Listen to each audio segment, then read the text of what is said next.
তো এই পর্যায়ে আমরা গতদিন যেখানে কথা বলেছিলাম, যেখানে পর্যন্ত সেখান থেকে কথা শুরু করব। আমরা গতকাল আকিদাতুত তাহাবির এই পাঠটা নিতে গিয়ে প্রথমে আকিদার পরিচয়, তারপরে আকিদাতুত তাহাবির লেখকের পরিচয়, আকিদাতুত তাহাবির অবস্থান, এটা আলোচনা করার পরে ইমাম তাহাবী রহমাতুল্লাহ লেখা যে ভূমিকাটা, সেই ভূমিকাটা আমরা আলোচনা করেছিলাম। এই যে এটুকুর আমাদের অনুবাদটা শেষ হয়েছে। এখানে আলোচনাগুলো আমাদের চলতেছিল। আহলুস সুন্নাত ওয়াল জামাতের পরিচয় নিয়ে আমরা কথা বলতেছিলাম যে আহলুস সুন্নাত ওয়াল জামাত হলো ইসলামের মূল ধারা, যেই যে আকীদারা রাসূল পাক সাল্লাল্লাহু আলাইহি ওয়াসাল্লাম, সাহাবায়ে কিরাম, তাবেঈন, তাবেঈন, উলামায়ে মুজতাহিদিন হয়ে আমাদের কাছে পৌঁছেছে। আর যুগে যুগে যারাই এই ইসলামী আকীদার মূল ধারা থেকে ছিটকে গেছে, নিজেরা কোরআন হাদিসের আলোকেই একটু বেশি বুঝেছে, পূর্বসূরীদের বুঝ অনুযায়ী তাদের বুঝকে নেয়নি, তারাই কিন্তু ফেরকা হয়ে গেছে, বাতিল ফেরকায় বাতিলা।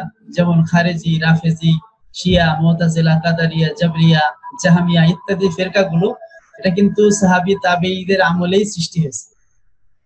ইসলামের যারা মূল ধারক ও বাহক উলামায়ে কিরাম, তারা যুগ বা যুগ উস্তাদ তার উস্তাদ থেকে যেভাবে কোরআন সুন্নাহ বুঝেছেন, সেই বুঝ থেকে তারা নিজেদেরকে সরিয়ে নিয়ে নিজেরা বেশি বুঝতে গিয়েছে। এই যে আমাদের সমাজে এখন যারা বেশি বুঝে, কথায় কথায় কোরআন শরীফ, হাদিস শরীফদের দলিল দেয়, এদের থেকে খুবই সাবধান থাকতে হবে যে এরা দলিলটা আসলে কিভাবে দিচ্ছে। তাদের দলিল দেওয়া যদি সমাজের একটা স্বীকৃত বিশ্বাসকে পাল্টে দিতে চায়, যেটা যুগ যুগ ধরে চলে আসছে, বুঝতে হবে এখানে কিছু একটা আছে। নতুন ব্যাখ্যা এটা গ্রহণযোগ্য না। যেই ব্যাখ্যাটা সাহাবায়ে কিরাম, তাবেঈন, তাবেঈন, উলামায়ে মুজতাহিদিন বা মুফাসসিরিনে কিরাম যারা পূর্বসূরি উলামায়ে কিরাম করে আসছে, সেই ব্যাখ্যাটাই আমরা গ্রহণ করি। কারণ কোরআন সুন্নাহ তারা আমাদের চেয়ে ভালো বুঝেছেন। ফলে হাদিসের একটা ব্যাখ্যা নিতে গেলে আমরা হাদিসের সরাসরি দেখে তারপরে ব্যাখ্যাটা আমরা গ্রহণ করি। নতুন ব্যাখ্যা দিয়ে নতুন আকীদা সাব্যস্ত করার কোনো দরকার নেই। আরেকটা বিষয় মনে রাখতে হবে যে প্রত্যেক যুগেই কিন্তু আহলে হক, আহলে বাতিল ছিল। তো পূর্ব যুগে আহলে বাতিল কারা ছিল আর আহলে হক কারা ছিল? বর্তমানে যারা নিজেদেরকে আহলে হক দাবি করবে, তাদের আকীদা যদি পূর্ব যুগের আহলে হকের সাথে মিশে, তাহলেই তারা আহলে হক।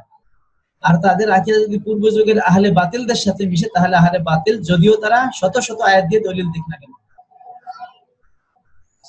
কারণ তারা আহলে বাতিলের আকীদাটাকে নতুন ভাবে উপস্থাপন করতেছে। কোরআন সুন্নাহ দিয়ে দলিল দিলেই কিন্তু সেটা গ্রহণযোগ্য নয়। কারণ আপনারা জানেন যে মুতাজিলারাও কোরআন দিয়ে দলিল দেয়, খারেজিরা কোরআন দিয়ে দলিল দিয়ে হযরত আলী রাদিয়াল্লাহু আনহুকে কাফের বলছেন। তাহলে আপনি কি বলবেন যে খারেজিরা হক, হযরত আলী কাফের? এটা আপনি বলতে পারেন না, কারণ ইসলামের মূল ধারা থেকে আপনি সরতে পারেন না। এজন্য আমাদের দেশে যারা আহলুল হাদিস, লামাযহাবী আহলুল হাদিস কিছু আছে, আগের যুগে যারা উলামায়ে আহলুল হাদিস ছিলেন, মানে আহলুল হাদিস অর্থাৎ মুহাদ্দিসিন, তারা কিন্তু মাযহাবপন্থী ছিল। তারা এই মাযহাবের ইমামদের ফিকহ এবং আকীদার ক্ষেত্রে মানত। আর বর্তমান যুগে যারা লামাযহাবী, এরা মূলত আগের যুগের যারা আহলে বাতিল, তাদের আকীদাটাকে এখন তারা প্রচার করতেছে। এই কারণে এদের থেকে খুব সাবধান। এরা নিজেদেরকে বর্তমান আহলুস সুন্নাহ দাবি করা শুরু করেছে, যদিও তারা আহলুস সুন্নাহ না। আহলুস সুন্নাহ কারা? আহলুস সুন্নাহ আছে ইসলামের মূল ধারায় যারা আছে।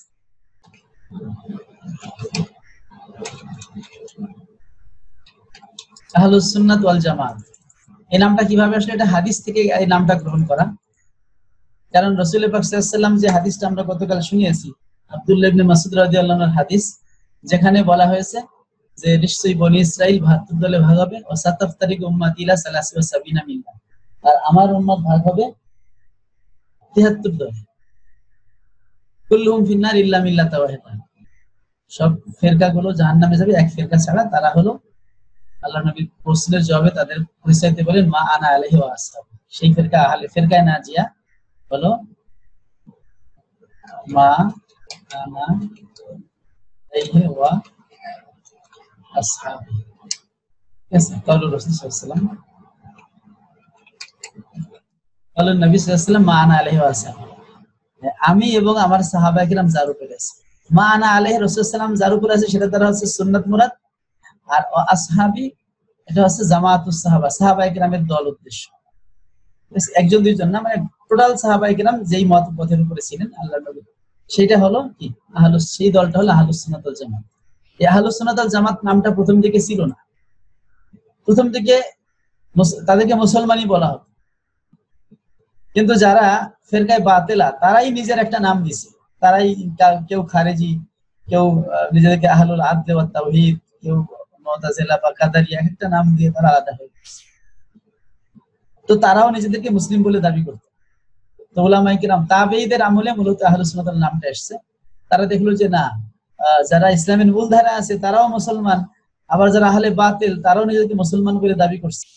তো মুসলমানদের মধ্যে একটা আলাদা একটা পরিচয় দরকার, নাইলে আমভাবে মুসলিম শব্দ দিয়ে সব বোঝা যাচ্ছে না, হক বাতিল পার্থক্য আছে। তখন তারা আহলুস সুন্নাহ ওয়াল জামা এই ইসতিলাহটা আবিষ্কার করে, এটা হাদিসের আলোকে। হ্যাঁ, আহলুস সুন্নাহ এটা হলো মা আনা আলাইহি, এখান থেকে নেওয়া হয়েছে। আর আল জামাআটা জামাআতুস সাহাবা থেকে নেওয়া হয়েছে, মানে সাহাবায়ে কিরাম এবং আল্লাহ নবী সাল্লাল্লাহু আলাইহি ওয়াসাল্লাম। আল্লাহ নবী সাল্লাল্লাহু আলাইহি ওয়াসাল্লাম তো মুআল্লিম, তিনি শিক্ষা দিয়েছেন সাহাবায়ে কিরামকে। তাহলে প্রথমে হচ্ছে কি আকীদাতুন নবী সাল্লাল্লাহু আলাইহি ওয়াসাল্লাম। রাসূল সাল্লাল্লাহু আলাইহি ওয়াসাল্লাম কি আকীদার কোনো বই লিখছেন? লেখেন নাই। রাসূল সাল্লাল্লাহু আলাইহি ওয়াসাল্লাম কুরআন আমাদের তেলাওয়াত করে শুনিয়েছেন এবং হাদিস বলছেন, সাহাবায়ে কিরাম তার কাছ থেকে শিখছে। সুতরাং রাসূল সাল্লাল্লাহু আলাইহি ওয়াসাল্লামের হাদিস থেকে কি আকীদা সাব্যস্ত হয়, এটা আমাদের চেয়ে সাহাবায়ে কিরাম ভালো জানেন, কারণ তারা সরাসরি ছাত্র। সাহাবায়ে কিরামের পরে কারা? তাবেঈগণ। তাবেঈগণ ভালো জানেন সাহাবায়ে কিরাম কি আকীদা পোষণ করতে, সেটা তাবেঈগণ ভালো জানেন। হ্যাঁ, তাবেঈগণের পরে কারা? হ্যাঁ, আতবাউত তাবেঈন, যারা আতবাউত তাবেঈন তারা ভালো জানে। তো এইভাবে কিন্তু যুগ যুগ ধরে চলে আসছে। যদি এই সিরিয়ালটাকে আপনি মেনটেন না করেন, তাহলে আপনি ভ্রষ্ট হয়ে যাবেন। কারণ কোরআন এবং সুন্নাহ সকলের দলিল। ফেরকায়ে বাতিলারও কোরআন দিয়ে দলিল দেয়, ফেরকায়ে আহলে হক তারাও কোরআন দিয়ে দলিল দেয়। কিন্তু আহলে হকের দলিলের একটা কি আছে, সিলসিলা আছে, সনদ আছে। তারা যে দলিল দেয়, তারা সেটা তাবেঈদের বক্তব্যে পাওয়া যায়, সাহাবীদের বক্তব্যে পাওয়া যায়, আল্লাহ নবী সাল্লাল্লাহু আলাইহি ওয়াসাল্লামের বক্তব্য কি পাওয়া যায়। তো এই যে সিলসিলা, আমরা যদি দেখি সাহাবায়ে কেরাম তারাও আকীদার কোনো বই লিখেননি, আকীদার বই লিখেননি, বরং আল্লাহ নবী সাল্লাল্লাহু আলাইহি ওয়াসাল্লামের শেখানো আকীদাই সাহাবায়ে কেরামের মধ্যে কি করেছে, প্রচার করেছে। কিন্তু আকীদাটাকে ওইভাবে প্রচার করেন নাই বর্তমানে যেভাবে শাস্ত্র হিসেবে এসেছে, এক জায়গায় সব আল্লাহ সংক্রান্ত আকীদা, এক জায়গায় তাও ফেরেশতা, নবী রাসূল, কিতাব, এভাবে যে অধ্যায় আকারে, পরিচ্ছেদ আকারে, এভাবে যেহেতু ইলমে আকীদার যেই লিখিত শাস্ত্র এটা ওই সময় তৈরি হয় নাই, ফলে এইভাবে ছিল না, এই গড়ে শিখেছে। ইমানের মৌলিক বিষয়গুলো চলে আসছে। আর তাবেঈদের আমলে এসে মূলত আকীদার কিতাব লেখা শুরু। আল্লামা আব্দুল কাহির জুরজানি রাহমাতুল্লাহ আলাইহি তিনি উল্লেখ করেছেন যে এই ইলমুল আকীদা বা ইলমুল কালাম শাস্ত্রে প্রথম যারা অবদান রেখেছেন সেটা হলো আবু হানিফা রাহমাতুল্লাহ এবং তার ছাত্র দুজন আবু ইউসুফ রাহমাতুল্লাহ। সুতরাং আকীদার প্রথম যিনি অবদান রেখেছেন ইমাম আবু হানিফা রাহমাতুল্লাহ আলাইহি, তিনি আকীদার 5টা কিতাব লিখেছেন, 5টা কিতাব লিখেছেন। এর আগে আকীদার কোনো বই লেখেননি আবু হানিফা রাহমাতুল্লাহ আলাইহি। ওনার 5টা কিতাব কি? ওনার 5টা কিতাব হলো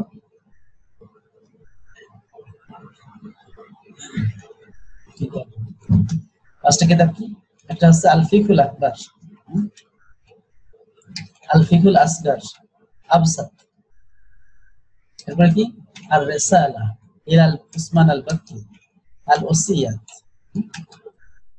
কি একটা হচ্ছে আল আলেম ওয়াল মুতাআল্লিম। এটা একটা প্রশ্ন উত্তর, মানে ছাত্র প্রশ্ন করছে আর আবু হানিফা রাহমাতুল্লাহ উত্তর দিয়েছে। এটা প্রশ্ন উত্তরের বইটা আল আলেম ওয়াল মুতাআল্লিম। এই যে 5টা কিতাব, এটা হচ্ছে আকীদা শাস্ত্রের প্রথম কিতাব। এই কিতাবগুলোর উপর ভিত্তি করেই পরবর্তী উলামায়ে কিরাম, হ্যাঁ, আবু হানিফা রাহমাতুল্লাহ আলাইহি কিতাব লিখেছেন, ওই সময় আরো তাবেঈনরা ছিলেন, তারাও কিন্তু আকীদা সম্পর্কে নানা বক্তব্য দিয়েছেন, কিন্তু তারা বই লিখেন নাই, আকীদা নিয়ে বই লিখেন নাই। আবু হানিফা রাহমাতুল্লাহ পরবর্তীতে তাবেঈদের আমলে আস্তে আস্তে অনেক উলামায়ে কিরাম আস্তে আস্তে বই লিখেছেন এবং বিভিন্ন উলামায়ে কিরাম তারা তাদের বক্তব্যগুলো দিয়েছেন। ইমাম মালিক রাহমাতুল্লাহর আকীদা সম্পর্কে বক্তব্য আছে, যদিও বই লিখেন নাই, কিন্তু আকীদার বিভিন্ন অধ্যায়ে তার বক্তব্য আছে। আহমদ ইবনে হাম্বল রাহমাতুল্লাহর আকীদার বক্তব্য আছে, এরপরে শাফি রাহমাতুল্লাহর বক্তব্য আছে। তারা অন্য শাস্ত্র নিয়ে পারদর্শিতা অর্জন করেছে, আকীদার ব্যাপারে বই লেখেন। আবু হানিফা রাহমাতুল্লাহ আলাইহি তার জীবনে প্রথমত আকীদা নিয়েই তিনি ব্যুৎপত্তি অর্জন করেন, এর পরবর্তীতে তিনি দেখেন যে আকীদার চাইতে ইলমে ফিকহটা মানুষের বাস্তব জীবনে বেশি কাজে লাগে। আকীদারে তো একবার বিশ্বাস করলেই চলবে, ওটা প্রায়োগিক জীবন না, প্রায়োগিক জীবনে ফিকহ। এজন্য তিনি ফিকহটা নিয়ে পরবর্তীতে গবেষণা করে এটা পরিচিতি লাভ করেছেন, ফলে তিনি ফিকহার ইমাম হিসেবে পরিচিতি লাভ করেছেন। কিন্তু এর মানে এই না যে তিনি আকীদা জানতেন না, বরং তিনি আমাদের আকীদারও ইমাম এবং তিনি আমাদের কি ফিকহারও ইমাম। ফলে আবু হানিফা রহমাতুল্লাহ, আবু হানিফা রাহিমাহুল্লাহ ওয়া ইমামুনা ফিল ফিকহে ওয়াল কালাম, মানে তিনি আমাদের ফিকহ শাস্ত্র এবং আকীদা শাস্ত্র উভয় শাস্ত্রে কি তিনি আমাদের ইমাম। এজন্য আকীদা শাস্ত্রের একটা নাম হলো আল ফিকুল আকবার, সেইটা প্রথম প্রচলন করেছেন আবু হানিফা রাহমাতুল্লাহ আলাইহি।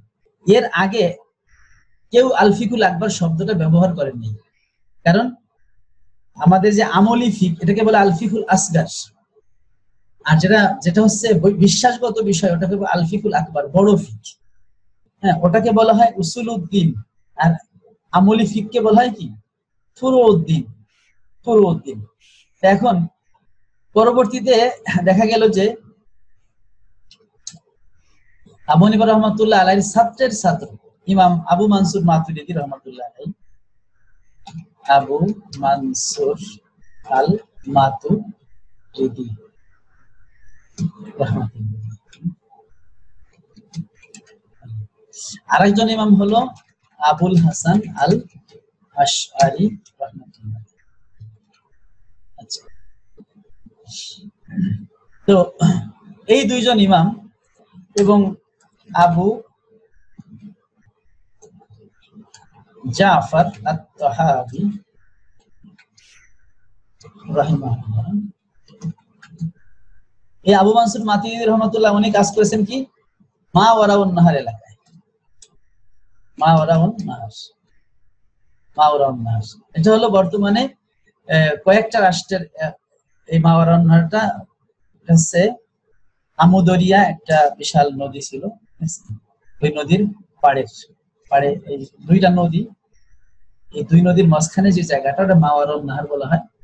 এই মাওয়ারাউন নাহার এই যে এলাকাটা, এই এলাকাটা বর্তমানে আগে বলা হতো তুরান, ইংলিশে রোমানরা বলে ট্রান্সঅক্সিয়ানা, বর্তমানে এটা মধ্য এশিয়া, উজবেকিস্তান, কাজাখিস্তান, এরপরে কিরগিজস্তান, তুর্কমেনিস্তান, এরকম কয়েকটা ওই মধ্য এশিয়ার কয়েকটা অঞ্চল মিলে হলো এই আপনার মাওয়ারাউন নাহার। খোরাসানও বলা হয়, মাঝে মাঝে খোরাসানও বলা হয়। এই যে মাওয়ারাউন নাহার এলাকায় কিন্তু ইমাম বুখারী বলেন, মানে মুসলিম বলেন, এরকম বড় বড় ইমামরা এই এলাকায় জন্মগ্রহণ করেছেন এবং তারা কাজ করেছেন। আর আবুল হাসান আল আশআরি রহমাতুল্লাহ আলাইহি তিনি বসরায় কাজ করেছেন, বসরা ইরাকে কাজ করেছেন। ইমাম আবু জাফর তাহাবি তিনি মিশরে কাজ করেছেন ইলমুল আকীদা নিয়ে। কিন্তু এরা কিন্তু পরবর্তীতে, কারণ ওনার হচ্ছে মুতাওয়াফা কত, এনার মুতাওয়াফা হচ্ছে 333, এনার মুতাওয়াফা কত 324। ইনার ইন্তেকাল কত সালে, এনার ইন্তেকাল হলো 321, ঠিক আছে 321। দেখেন কাছাকাছি সময় এরা কিন্তু মারা গেছে, একই সময় কাজ করছে তিনজন তিন এলাকায়। এই তিনজনই কিন্তু আকীদার বড় ইমাম ছিলেন। আমরা আবু জাফর তাহাবি রহমাতুল্লাহ আলাইহির কিতাবটা পড়তেছি, তো আবু জাফর রহমাতুল্লাহ এই তিনজনের মধ্যে এই দুইজন আকীদার ইমাম হিসেবে প্রসিদ্ধি লাভ করছে। এবং মাতুরিদি রহমাতুল্লাহ আলাইহি ওনার মাসলাকের নাম হয়ে গেছে কি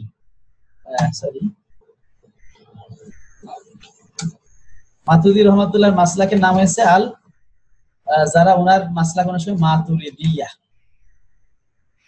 মাতুরিদিয়া। আর আশআরীর মাসলাকের নাম হয়ে গেছে আল আশআরিয়া, ঠিক আছে, দুইটা মাসলাকের নাম হয়ে গেছে,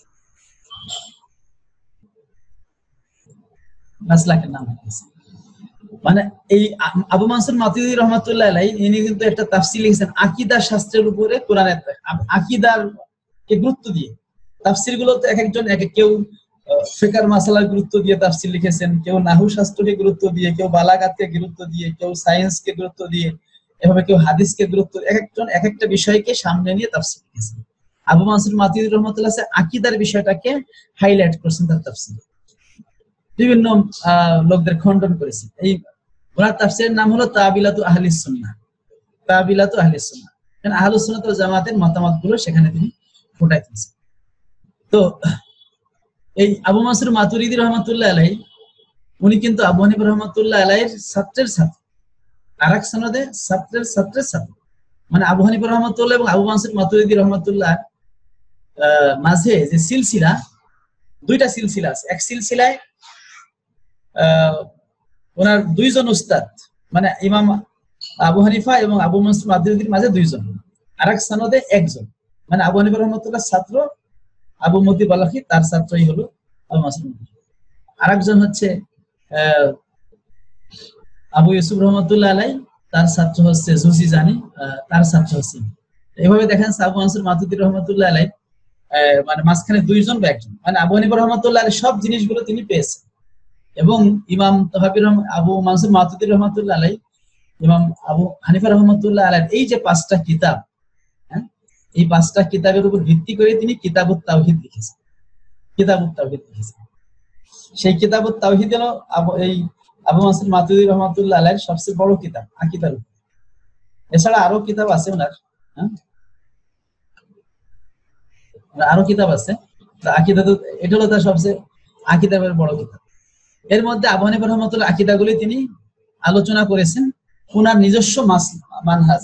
আবু হানিফা রহমাতুল্লাহ যে আকীদাগুলো উনি বিভিন্ন দলিল দিয়ে, প্রমাণ দিয়ে, যুক্তি দিয়ে তিনি আবু হানিফা রহমাতুল্লাহ যে আহলুস সুন্নাত ওয়াল জামাতের যে আকীদা পোষণ করতেন, সাহাবায়ে কেরাম থেকে তিনি যে আকীদা শিখেছেন, তাবেঈদের থেকে তিনি যে আকীদা শিখেছেন, সে আকীদা। আবু হানিফা রহমাতুল্লাহ 150 হিজরিতে ইন্তেকাল করেছেন। উনি 4 জন সাহাবী থেকে হাদিস বর্ণনা করেছেন, এটা নিশ্চিত ইমাম যাহাবী রহমাতুল্লাহ বলছেন। আর 16 জন সাহাবায়ে কেরামকে তিনি দেখেছেন।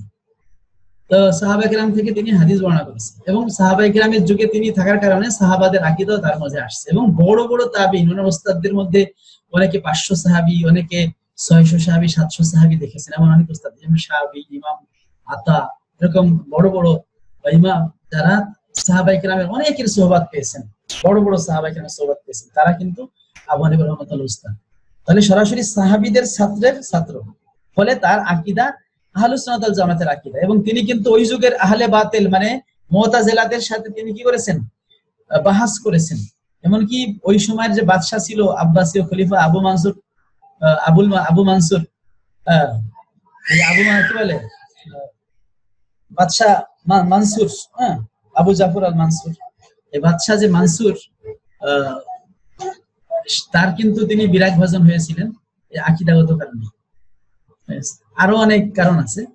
তো এই কারণে আবু হানিফা রহমাতুল্লাহ আলাইহি তিনি তাবেঈদের থেকে যে আকীদা শিক্ষা পেয়েছেন, সেই আকীদাটাই কিন্তু তিনি তার কিতাবে লিখে গেছেন, এবং তার ভিত্তিতে আরো যুক্তি প্রমাণ দলিল দিয়ে এবং আকীদার জরুরি কাজগুলো করেছেন ইমাম আবু মানসুর মাতুরিদি রহমাতুল্লাহ। ফলে এই মাতুরিদি যারা, এদেরকে যেমন আল মাতুরিদিয়া বলা হয়, তদ্রুপ আল হানাফিয়া,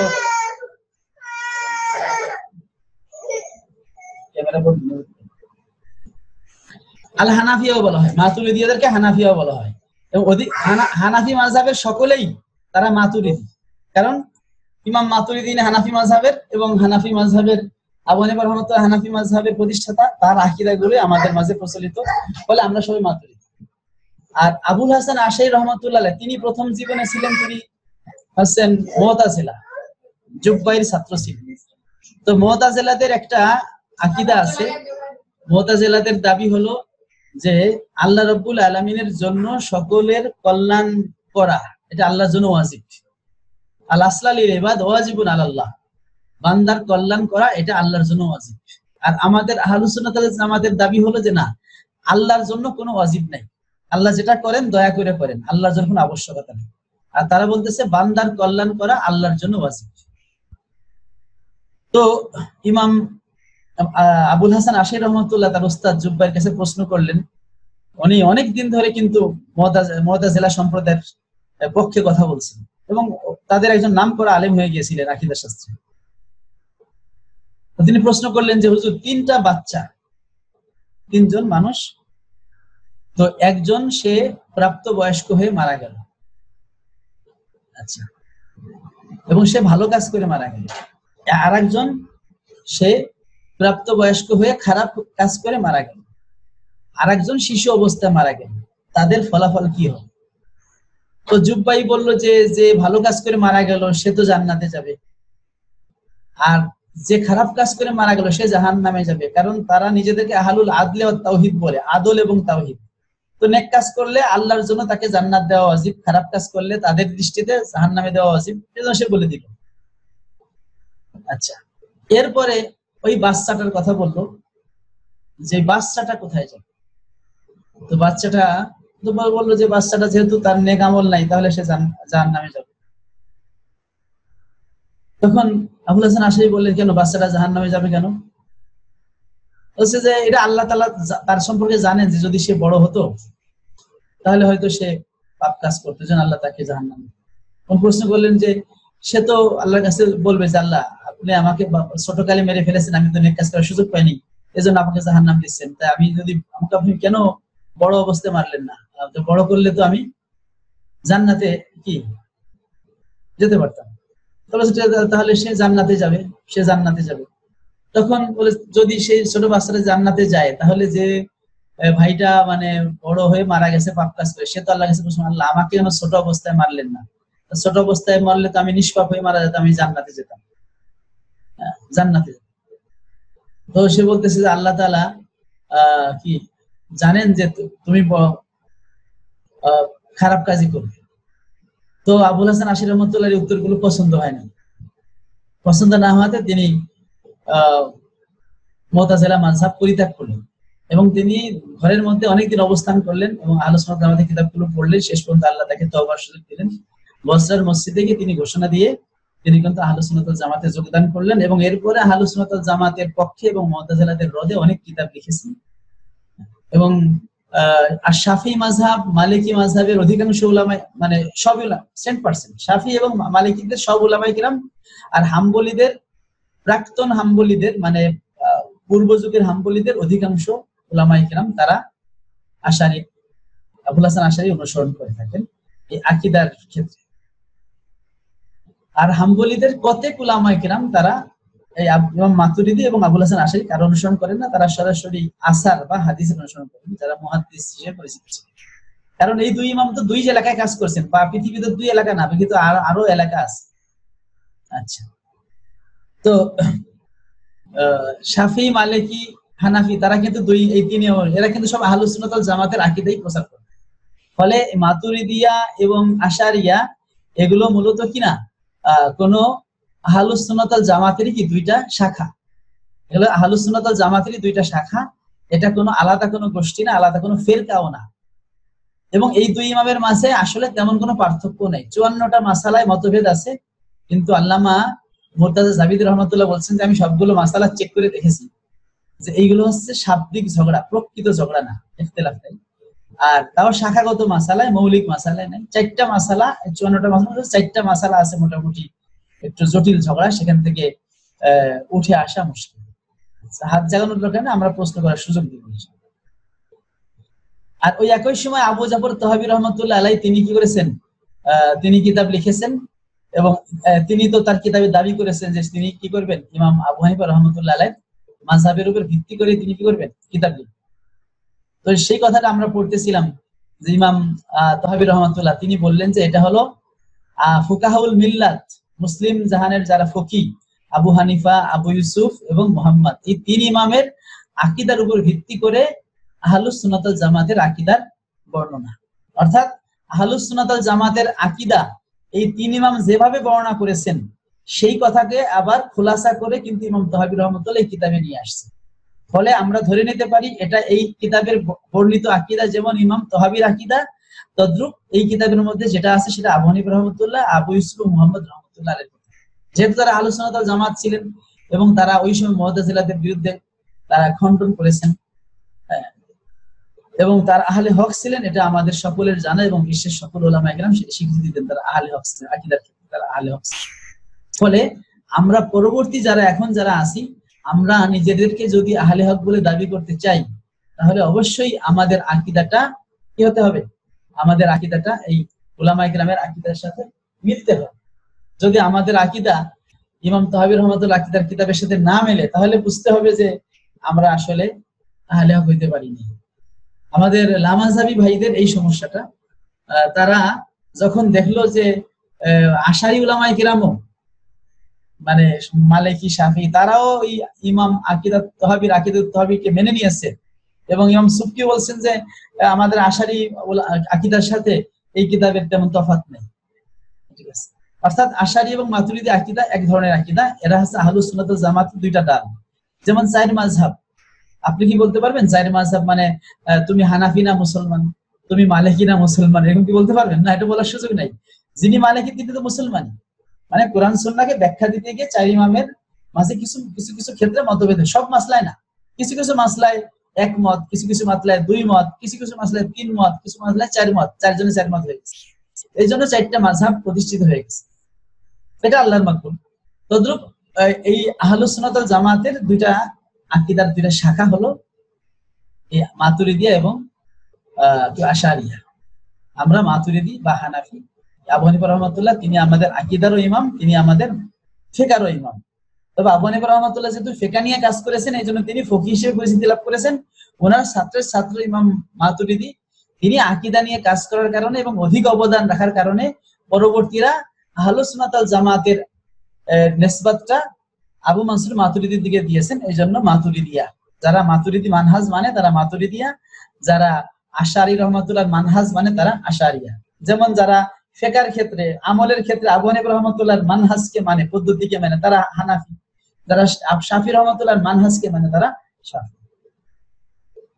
এবং আপনি পূর্বসূরি সকল উলামায়ে কিতাবে দেখবেন যখন আহলুস সুন্নাহ ওয়াল জামাত বলা হয় তখন এই দুইটা গ্রুপকে বোঝায়, মানে আশারি এবং মাতুরিদি, কারণ এর মধ্যেই চার মাযহাবের সকল উলামায়ে কেরাম আছে।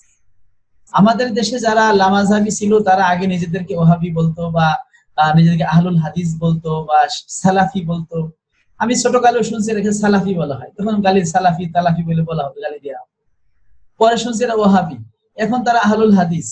কিছুদিন আগের থেকেই, যে হয়তো 10-12 বছর আগের থেকে তারা, বা হয়তো বছর 20 আগের থেকে তারা নিজেদেরকে এখন আহলুস সুন্নাহ দাবি করা শুরু করছে। এরা আগে নিজেদেরকে আহলুস সুন্নাহ বলতো না। যখন দেখলে জনগণ আহলুস সুন্নাহ ওয়াল জামাত কথা ছাড়া তাদের গ্রহণ করতেছে না, তখন তারা বলা শুরু করলো আমরা আহলুস সুন্নাহ। এবং তারা শুধু এই কথা বলেই ক্ষান্ত হয় না, এখন তারা বলতেছে আশারি মাতুরিদি এরা হলো ফিরকায়ে বাতিলা।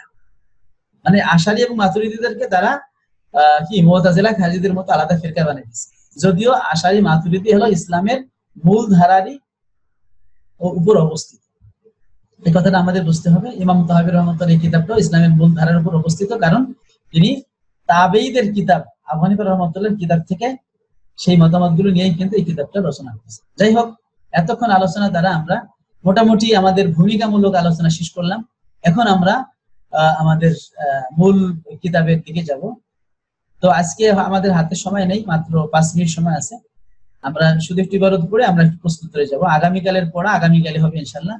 আগামীকাল এখান থেকে পড়বো নাকুলু ফি তাওহীদিল্লাহি মুতাকিদিনা বিতাওফিকিল্লাহি ইন্নাল্লাহা তাআলা ওয়াহিদুল লা শারীকা লাহু। আমরা আল্লাহ তাআলার তাওফিকের প্রতি বিশ্বাস রেখে আল্লাহ তাআলার তাওহীদের ক্ষেত্রে নাকুল আমরা বলি।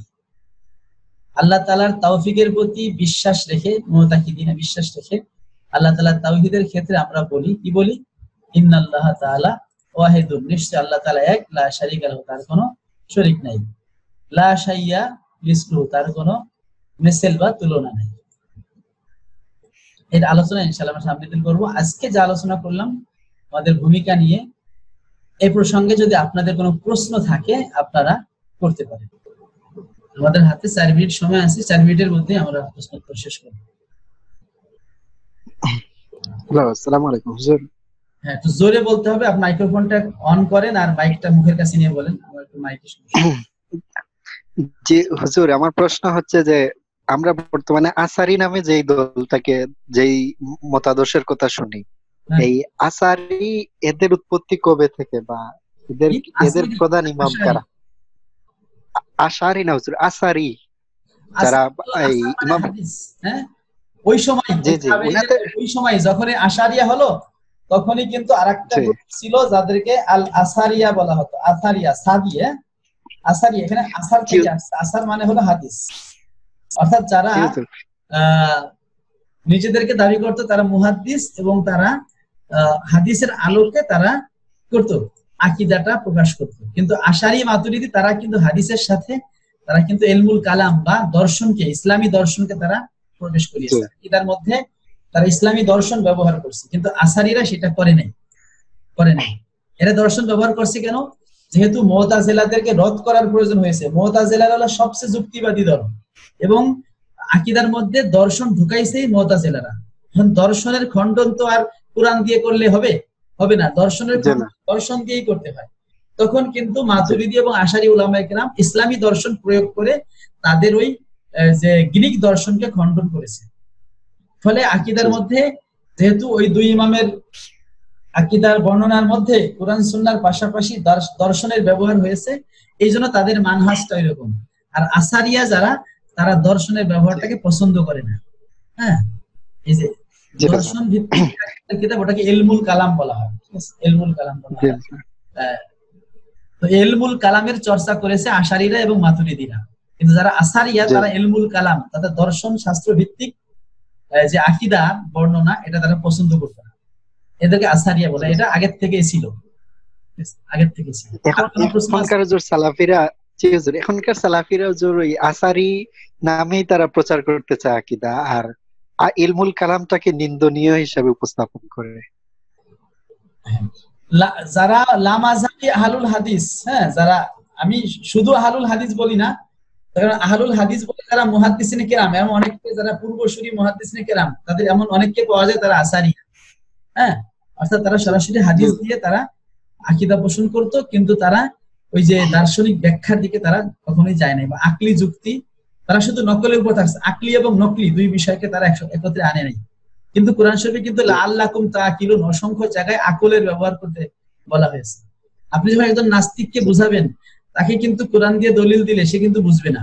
একজন নাস্তিককে যখন আপনি আকীদার বিষয়, মানে আল্লাহ এক, হ্যাঁ, এবং সৃষ্টিকর্তা আছে এবং তিনি একজন, এই কথা যদি আপনি একজন নাস্তিককে বা একজন মুশরিককে বোঝান, তাকে কোরআন দিয়ে দলিল দিলে কোনো কাজ হবে? হাদিস দিয়ে দলিল দিলে কাজ হবে? সে তো কোরআনও মানে না, হাদিসও মানে না। তাকে কিন্তু প্রথমে যুক্তি দিয়েই প্রমাণ করতে হবে যে আল্লাহ আছেন এবং তিনি হলেন এক। কিন্তু এই ক্ষেত্রে কিন্তু আসারিয়ারা পিছিয়ে আছে। আশারি মাতুরিদিরা এই খেদমতটা করেছেন। ঠিক আছে, পূর্ব যুগে যারা মুহাদ্দিসিন, তাদেরকে আসারিয়া বলা হতো। এখন যারা আহলুল হাদিস, এরা নামে আসারিয়া বললেও এরা কিন্তু আসলে আসারিয়া না, এরা হলো মুশাব্বিহাদের কি বলে, চাচাতো ভাই বা খালাতো ভাই বলতে পারেন। কারণ এদের আকীদার মধ্যে তাশবিহ ভরা, আল্লাহ তাআলাকে মাখলুকের সাথে তুলনা করার বিষয়টা এদের মধ্যে খুবই বেশি দেখা যায়। আর কার কোনো কথা আছে?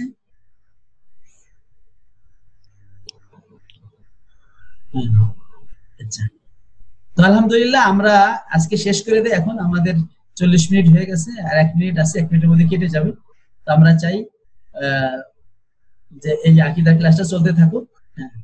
এই 8টার মধ্যেই হবে। আপনারা ওই সবসময় গ্রুপে থাকবেন, গ্রুপের মধ্যে খবর দিয়ে, মাহমুদকে খবর দিয়ে জানাই দিলে আপনারা চলে আসবেন। ঠিক আছে, যদি কোনো সমস্যা না হয় তাহলে 8টার মধ্যে ইনশাআল্লাহ ক্লাস শুরু হবে।